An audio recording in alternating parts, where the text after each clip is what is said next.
The Black Phone, a well-crafted horror movie driven by a compelling performance by Ethan Hawke in 2021, could get an unnecessary sequel when what it really needs is a prequel.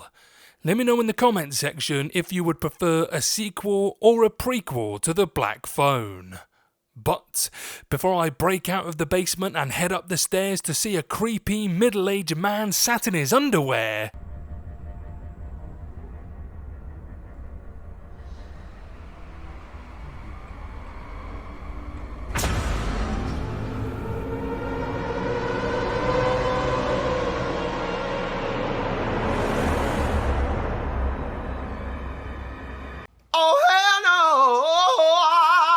put some clothes on, damn it! I'd like to say hello, guys and gals.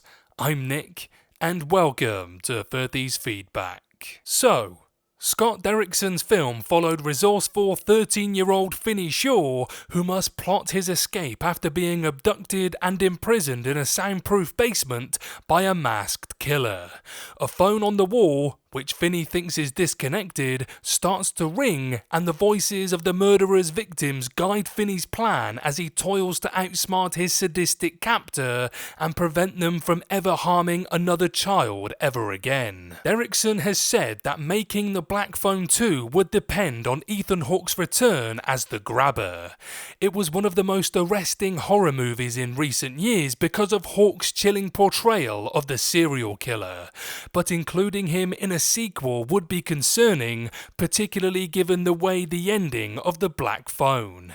In order for the film to not appear contrived and full of unnecessary tropes and inconsistencies, there are a number of strong reasons why The Black Phone sequel should actually be a prequel that shows how the Grabber got started. At the end of The Black Phone, Finney ends up killing the Grabber and escaping from his basement and right into Gwen's arms and a police escort. By all accounts, the Grabber is very much deceased, and Finney gets closure with Gwen and his father, while the Grabber's victims are provided peace. A sequel to The Black Phone would negate this happy ending, particularly if the Grabber lived, either because he somehow survived being brutally killed or was somehow resurrected in a supernatural way. While the Grabber certainly deserves to stand in the pantheon of Jason Voorhees, Michael Myers, Freddy Krueger, and other recurring horror icons who relentlessly pursue their victims, The Black Phone doesn't set up a foundation for the return of Ethan Hawke's character. The victims could talk to Finney because they weren't at peace, but once the Grabber died, that element of the dead returning to some semblance of life went with them into the afterlife.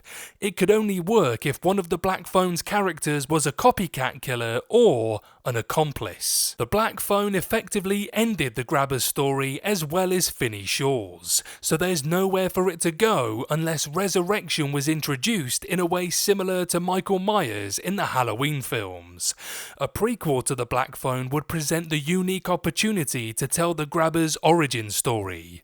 It could include a younger actor playing the murderer in the first half, and then have the narrative dovetail nicely into the Grabber played by Hawke, abducting and holding his prior victims in his basement. While there is no concrete news on a sequel as of yet, Derrickson has previously talked about the ending of the film, which saw the ghost of Robin appearing in physical form, but ultimately, a prequel would be a much better way of telling the story. Origin stories have been told about Hannibal Lecter, Norman Bates, and a myriad of serial killers in pop culture.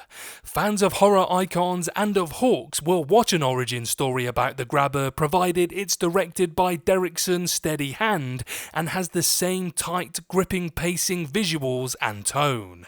Even with a prequel, The Black Phone could still turn into a franchise that explores the Grabber's psyche and inner mind.